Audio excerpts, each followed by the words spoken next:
Abu Hurairah radhiyallahu anhu pernah bertutur, "Kekasihku Muhammad sallallahu alaihi wasallam mewasiatkan kepadaku 3 perkara.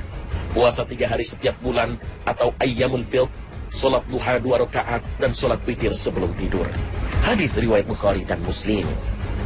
Salat duha disebut juga salat awwabin. Dari Abu Hurairah radhiyallahu anhu, beliau berkata, "Kekasihku Muhammad mewasiatkan kepadaku 3 perkara yang aku tidak meninggalkannya. Agar aku tidak tidur kecuali setelah melakukan sholat witir. Agar aku tidak meninggalkan 2 rakaat sholat duha, karena ia adalah sholat awwabin. Serta agar aku berpuasa 3 hari setiap bulan."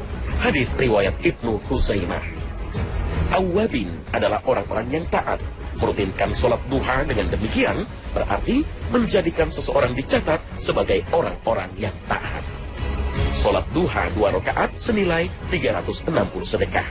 Rasul Shallallahu Alaihi Wasallam bersabda, "Setiap pagi, setiap ruas anggota badan kalian wajib dikeluarkan sedekahnya. Setiap tasbih adalah sedekah. Setiap tahmid adalah sedekah. Setiap tahlil adalah sedekah. Setiap takbir adalah sedekah. Menyuruh kepada kebaikan adalah sedekah. Dan melarang berbuat munkar adalah sedekah. Semua itu dapat diganti dengan sholat duha 2 rakaat." Hadis riwayat Muslim.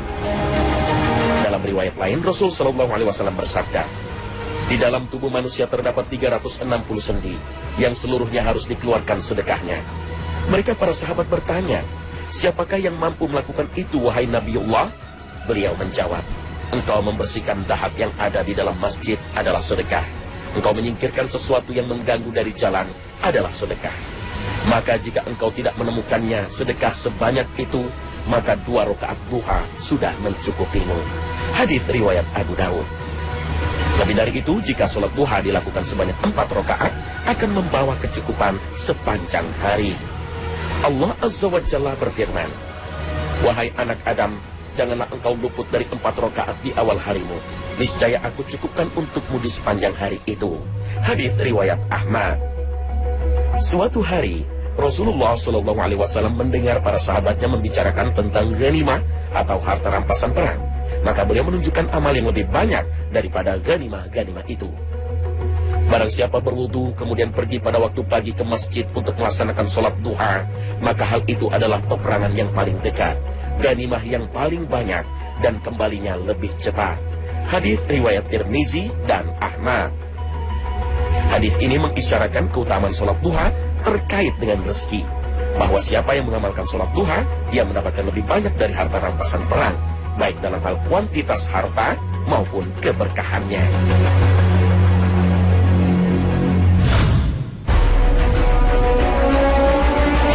Agar sholat nawafil memberikan manfaat yang maksimal, ada beberapa hal yang harus diperhatikan. Pertama, sebaiknya dilakukan di rumah. Hal ini dicontohkan oleh Nabi Shallallahu Alaihi Wasallam. Jika kita menelaah jauh ke sisi rumah Rasul, beliau memerintahkan agar rumah kita tidak pernah sepi dari ibadah dan zikir seperti wasiat Nabi Shallallahu Alaihi Wasallam. Jadikanlah sholat kalian di rumah kalian. Janganlah jadikan rumah kalian seperti kuburan. Hadis riwayat Bukhari. Mengomentari hadis ini, Ibnu Battal rahimahullah dalam Syarh Al-Bukhari menyatakan, ini adalah permisalan yang amat bagus, di mana Nabi Shallallahu Alaihi Wasallam memisalkan rumah yang tidak didirikan sholat di dalamnya bagaikan kuburan, tempat orang mati yang tidak mungkin melakukan ibadah di sana. Serupa dengan ini, beliau juga memisalkan orang yang tidur semalaman tanpa sholat tahajud dengan mayat yang kebaikannya telah terputus. Dalam hadis lain dari Zaid bin Sabit, Rasulullah Shallallahu Alaihi Wasallam bersabda, "Sebaik-baik sholat seseorang adalah yang dilakukan di rumahnya, kecuali sholat wajib." Hadis riwayat Bukhari dan Ahmad. Di antara faedah melakukan sholat sunnah di rumah adalah segala kejelekan akan sulit masuk ke dalam rumah. Juga rumah akan semakin terisi dengan kebaikan. Jika engkau keluar dari rumahmu, maka lakukanlah sholat 2 rakaat. Niscaya keduanya akan menghalangimu terjerumus ke jalan keluar yang buruk. Jika engkau memasuki rumahmu, maka lakukanlah sholat 2 rakaat. Niscaya keduanya akan menghalangimu dari terjerumus ke jalan masuk yang buruk. Hadis riwayat Al-Bazzar. Kedua, dilakukan secara berkesinambungan. Semua bentuk ibadah akan terasa hasilnya jika telah dilaksanakan secara konsisten dalam waktu yang lama. Diriwayatkan dari Aisyah radhiyallahu anha bahwa Rasulullah Shallallahu Alaihi Wasallam pernah bersabda, "Amalan yang paling dicintai oleh Allah Subhanahu wa Ta'ala adalah amalan yang paling kontinu walaupun itu sedikit. Aisyah pun setiap kali melakukan suatu amalan selalu bertekad untuk melakukannya secara kontinu. Hadits riwayat Muslim.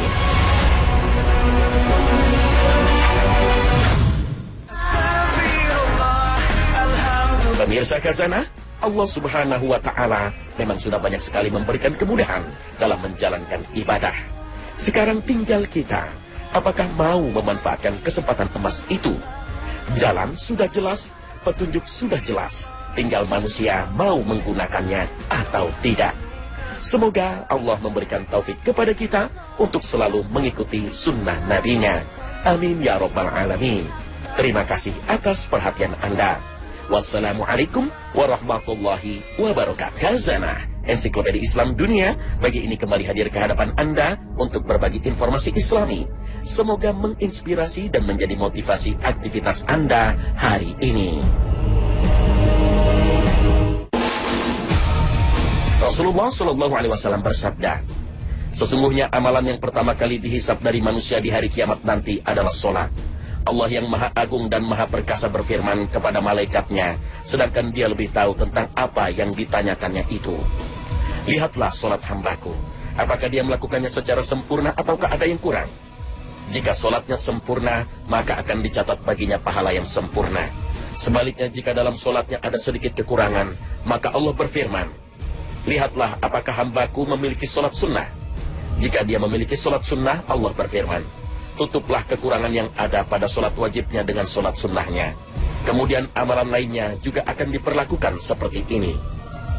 Hadits riwayat Abu Daud, Ibnu Majah, dan Ahmad dari Abu Hurairah.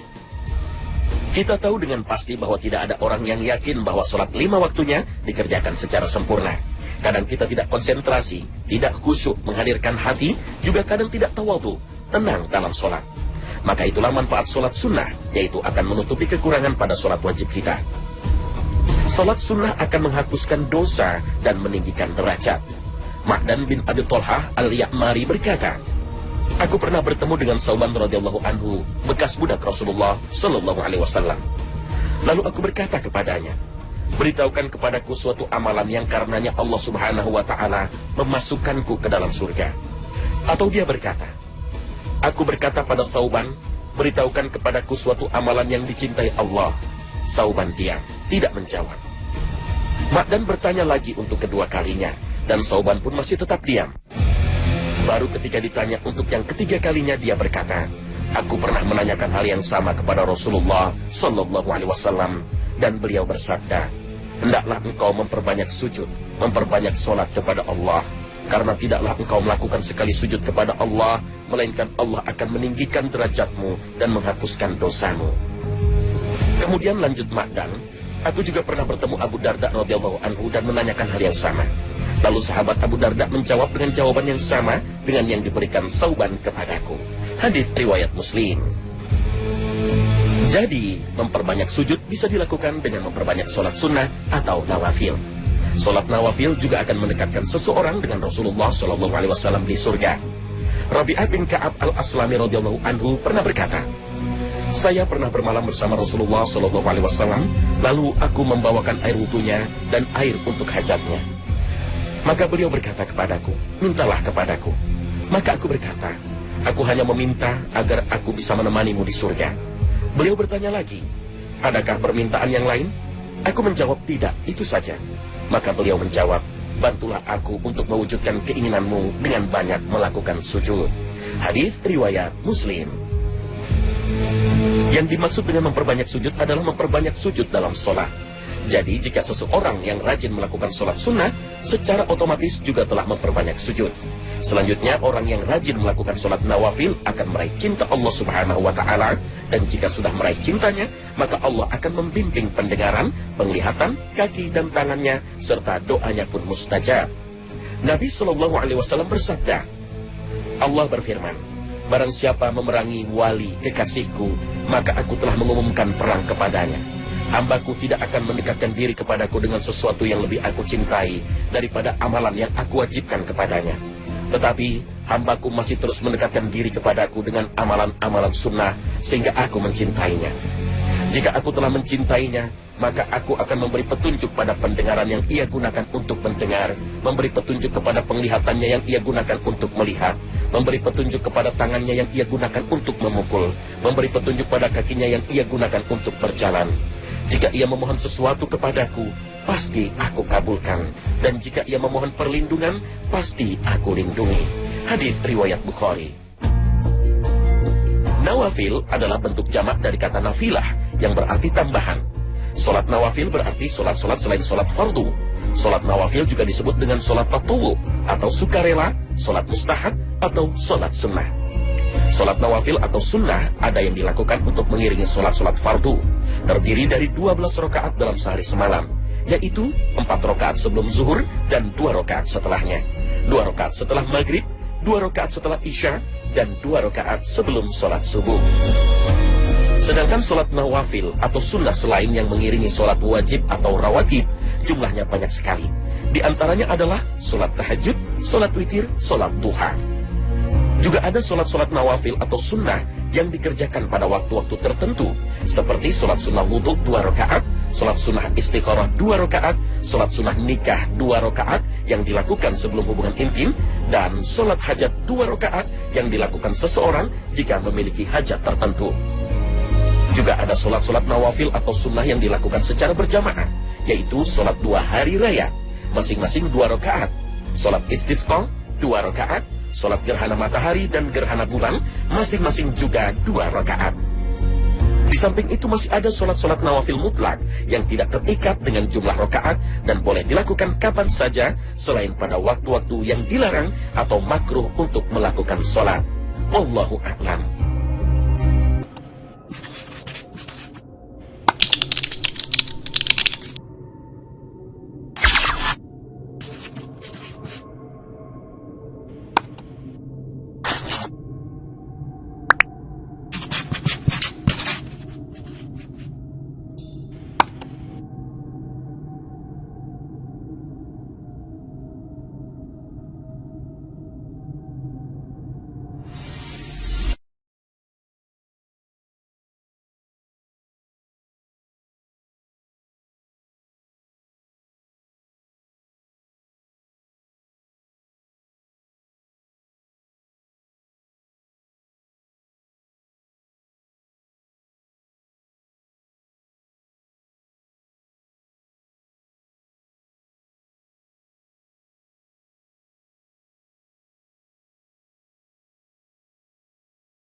Abu Hurairah radhiyallahu anhu pernah bertutur, "Kekasihku Muhammad sallallahu alaihi wasallam mewasiatkan kepadaku 3 perkara.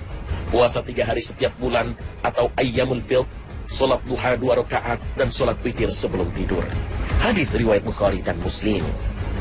Salat duha disebut juga salat awwabin. Dari Abu Hurairah radhiyallahu anhu, beliau berkata, "Kekasihku Muhammad mewasiatkan kepadaku 3 perkara yang aku tidak meninggalkannya. Agar aku tidak tidur kecuali setelah melakukan sholat witir. Agar aku tidak meninggalkan 2 rakaat sholat duha, karena ia adalah sholat awwabin. Serta agar aku berpuasa 3 hari setiap bulan." Hadis riwayat Ibnu Huzaimah. Awwabin adalah orang-orang yang taat. Merutinkan sholat duha dengan demikian berarti menjadikan seseorang dicatat sebagai orang-orang yang taat. Sholat duha 2 rakaat senilai 360 sedekah. Rasul Shallallahu Alaihi Wasallam bersabda, "Setiap pagi, setiap ruas anggota badan kalian wajib dikeluarkan sedekahnya. Setiap tasbih adalah sedekah. Setiap tahmid adalah sedekah. Setiap tahlil adalah sedekah. Setiap takbir adalah sedekah. Menyuruh kepada kebaikan adalah sedekah. Dan melarang berbuat munkar adalah sedekah. Semua itu dapat diganti dengan sholat duha 2 rakaat." Hadis riwayat Muslim. Dalam riwayat lain, Rasul Shallallahu Alaihi Wasallam bersabda, "Di dalam tubuh manusia terdapat 360 sendi yang seluruhnya harus dikeluarkan sedekahnya." Mereka para sahabat bertanya, "Siapakah yang mampu melakukan itu, wahai Nabiullah?" Beliau menjawab, "Engkau membersihkan dahak yang ada di dalam masjid adalah sedekah. Engkau menyingkirkan sesuatu yang mengganggu dari jalan adalah sedekah. Maka jika engkau tidak menemukannya sedekah sebanyak itu, maka 2 rakaat duha sudah mencukupimu." Hadis riwayat Abu Dawud. Lebih dari itu, jika sholat duha dilakukan sebanyak 4 rakaat, akan membawa kecukupan sepanjang hari. Allah Azza wa Jalla berfirman, "Wahai anak Adam, janganlah engkau luput dari 4 rakaat di awal harimu. Niscaya aku cukupkan untukmu di sepanjang hari itu." Hadis riwayat Ahmad. Suatu hari, Rasulullah Shallallahu Alaihi Wasallam mendengar para sahabatnya membicarakan tentang ghanimah atau harta rampasan perang. Maka beliau menunjukkan amal yang lebih banyak daripada ghanimah itu. Barang siapa berwudu kemudian pergi pada waktu pagi ke masjid untuk melaksanakan sholat duha, maka hal itu adalah peperangan yang paling dekat, ghanimah yang paling banyak, dan kembalinya lebih cepat. Hadis riwayat Tirmizi dan Ahmad. Juga ada sholat-sholat nawafil atau sunnah yang dikerjakan pada waktu-waktu tertentu, seperti sholat sunnah wudhu 2 rakaat, sholat sunnah istikharah 2 rakaat, sholat sunnah nikah 2 rakaat yang dilakukan sebelum hubungan intim, dan sholat hajat 2 rakaat yang dilakukan seseorang jika memiliki hajat tertentu. Juga ada sholat-sholat nawafil atau sunnah yang dilakukan secara berjamaah, yaitu sholat 2 hari raya, masing-masing 2 rakaat, sholat istisqa 2 rakaat, sholat gerhana matahari dan gerhana bulan masing-masing juga 2 rakaat. Di samping itu masih ada sholat-sholat nawafil mutlak yang tidak terikat dengan jumlah rakaat dan boleh dilakukan kapan saja selain pada waktu-waktu yang dilarang atau makruh untuk melakukan sholat. Wallahu a'lam.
sudah jelas, tinggal manusia mau menggunakannya atau tidak.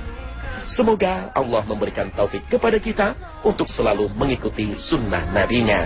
Amin ya rabbal alamin. Terima kasih atas perhatian Anda.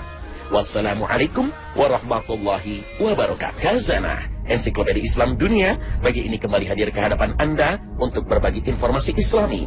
Semoga menginspirasi dan menjadi motivasi aktivitas Anda hari ini. Rasulullah Shallallahu Alaihi Wasallam bersabda, sesungguhnya amalan yang pertama kali dihisab dari manusia di hari kiamat nanti adalah sholat. Allah yang maha agung dan maha perkasa berfirman kepada malaikatnya, sedangkan dia lebih tahu tentang apa yang ditanyakannya itu. Lihatlah sholat hambaku, apakah dia melakukannya secara sempurna ataukah ada yang kurang? Jika sholatnya sempurna, maka akan dicatat baginya pahala yang sempurna. Sebaliknya jika dalam sholatnya ada sedikit kekurangan, maka Allah berfirman, lihatlah apakah hambaku memiliki sholat sunnah. Jika dia memiliki sholat sunnah, Allah berfirman, tutuplah kekurangan yang ada pada sholat wajibnya dengan sholat sunnahnya. Kemudian amalan lainnya juga akan diperlakukan seperti ini. Hadis riwayat Abu Daud, Ibnu Majah, dan Ahmad dari Abu Hurairah. Kita tahu dengan pasti bahwa tidak ada orang yang yakin bahwa sholat 5 waktunya dikerjakan secara sempurna. Kadang kita tidak konsentrasi, tidak khusyuk menghadirkan hati, juga kadang tidak tawadhu, tenang dalam sholat. Maka itulah manfaat sholat sunnah, yaitu akan menutupi kekurangan pada sholat wajib kita. Sholat sunnah akan menghapuskan dosa dan meninggikan derajat. Ma'dan bin Abi Thalhah al-Ya'mari berkata, aku pernah bertemu dengan Sauban radhiyallahu anhu, bekas budak Rasulullah Shallallahu Alaihi Wasallam. Lalu aku berkata kepadanya, beritahukan kepadaku suatu amalan yang karenanya Allah Subhanahu wa Ta'ala memasukkanku ke dalam surga. Atau dia berkata, aku berkata pada Sauban, beritahukan kepadaku suatu amalan yang dicintai Allah. Sauban diam, tidak menjawab. Ma'dan bertanya lagi untuk kedua kalinya, dan Sauban pun masih tetap diam. Baru ketika ditanya untuk yang ketiga kalinya, dia berkata, aku pernah menanyakan hal yang sama kepada Rasulullah Sallallahu Alaihi Wasallam, dan beliau bersabda, hendaklah engkau memperbanyak sujud, memperbanyak sholat kepada Allah, karena tidaklah engkau melakukan sekali sujud kepada Allah, melainkan Allah akan meninggikan derajatmu dan menghapuskan dosamu. Kemudian lanjut Ma'dan, aku juga pernah bertemu Abu Darda radhiyallahu anhu dan menanyakan hal yang sama. Lalu sahabat Abu Darda menjawab dengan jawaban yang sama dengan yang diberikan Sauban kepadaku. Hadis riwayat Muslim. Jadi, memperbanyak sujud bisa dilakukan dengan memperbanyak sholat sunnah atau nawafil. Sholat nawafil juga akan mendekatkan seseorang dengan Rasulullah Shallallahu Alaihi Wasallam di surga. Rabi'ah bin Ka'ab al-Aslami radhiyallahu anhu pernah berkata, saya pernah bermalam bersama Rasulullah Shallallahu Alaihi Wasallam, lalu aku membawakan air wudunya dan air untuk hajatnya. Maka beliau berkata kepadaku, mintalah kepadaku. Maka aku berkata, aku hanya meminta agar aku bisa menemanimu di surga. Beliau bertanya lagi, adakah permintaan yang lain? Aku menjawab tidak, itu saja. Maka beliau menjawab, bantulah aku untuk mewujudkan keinginanmu dengan banyak melakukan sujud. Hadis riwayat Muslim. Yang dimaksud dengan memperbanyak sujud adalah memperbanyak sujud dalam sholat. Jadi jika seseorang yang rajin melakukan sholat sunnah, secara otomatis juga telah memperbanyak sujud. Selanjutnya orang yang rajin melakukan sholat nawafil akan meraih cinta Allah Subhanahu wa Ta'ala. Dan jika sudah meraih cintanya, maka Allah akan membimbing pendengaran, penglihatan, kaki dan tangannya, serta doanya pun mustajab. Nabi Shallallahu Alaihi Wasallam bersabda, Allah berfirman, barang siapa memerangi wali kekasihku, maka aku telah mengumumkan perang kepadanya. Hambaku tidak akan mendekatkan diri kepadaku dengan sesuatu yang lebih aku cintai daripada amalan yang aku wajibkan kepadanya. Tetapi hambaku masih terus mendekatkan diri kepadaku dengan amalan-amalan sunnah sehingga aku mencintainya. Jika aku telah mencintainya, maka aku akan memberi petunjuk pada pendengaran yang ia gunakan untuk mendengar, memberi petunjuk kepada penglihatannya yang ia gunakan untuk melihat, memberi petunjuk kepada tangannya yang ia gunakan untuk memukul, memberi petunjuk pada kakinya yang ia gunakan untuk berjalan. Jika ia memohon sesuatu kepadaku, pasti aku kabulkan. Dan jika ia memohon perlindungan, pasti aku lindungi. Hadis riwayat Bukhari. Nawafil adalah bentuk jamak dari kata nafilah, yang berarti tambahan. Sholat nawafil berarti sholat-sholat selain sholat fardu. Solat nawafil juga disebut dengan solat tatawwu atau sukarela, solat mustahab atau solat sunnah. Solat nawafil atau sunnah ada yang dilakukan untuk mengiringi solat-solat fardu, terdiri dari 12 rakaat dalam sehari semalam, yaitu 4 rakaat sebelum zuhur dan 2 rakaat setelahnya, 2 rakaat setelah maghrib, 2 rakaat setelah isya, dan 2 rakaat sebelum solat subuh. Sedangkan solat nawafil atau sunnah selain yang mengiringi solat wajib atau rawatib, jumlahnya banyak sekali. Di antaranya adalah solat tahajud, solat witir, solat duha. Hadis ini mengisyaratkan keutamaan solat duha terkait dengan rezeki, bahwa siapa yang mengamalkan solat duha, dia mendapatkan lebih banyak dari harta rampasan perang, baik dalam hal kuantitas harta maupun keberkahannya.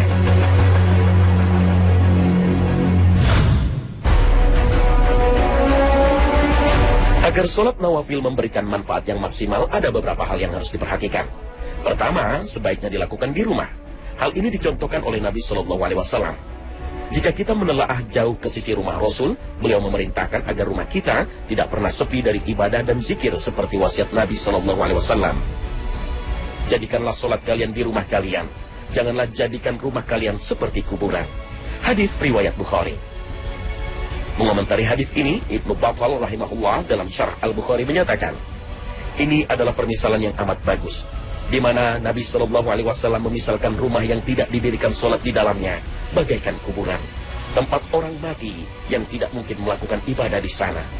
Serupa dengan ini, beliau juga memisalkan orang yang tidur semalaman tanpa solat tahajud dengan mayat yang kebaikannya telah terputus. Dalam hadis lain dari Zaid bin Sabit, Rasulullah SAW bersabda, sebaik-baik solat seseorang adalah yang dilakukan di rumahnya, kecuali solat wajib. Hadis riwayat Bukhari dan Ahmad. Di antara faedah melakukan solat sunnah di rumah adalah segala kejelekan akan sulit masuk ke dalam rumah. Juga rumah akan semakin terisi dengan kebaikan. Jika engkau keluar dari rumahmu, maka lakukanlah solat 2 rakaat. Niscaya keduanya akan menghalangimu terjerumus ke jalan keluar yang buruk. Jika engkau memasuki rumahmu, maka lakukanlah solat 2 rakaat. Niscaya keduanya akan menghalangimu dari terjerumus ke jalan masuk yang buruk. Hadis riwayat Al-Bazzar. Kedua, dilakukan secara berkesinambungan. Semua bentuk ibadah akan terasa hasilnya jika telah dilaksanakan secara konsisten dalam waktu yang lama.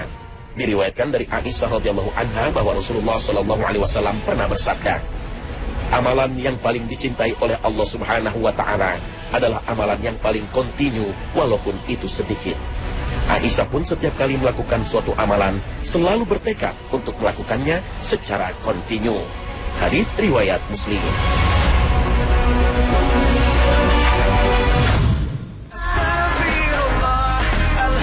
Pemirsa Khazanah, Allah Subhanahu wa Ta'ala memang sudah banyak sekali memberikan kemudahan dalam menjalankan ibadah. Sekarang tinggal kita, apakah mau memanfaatkan kesempatan emas itu? Jalan sudah jelas, petunjuk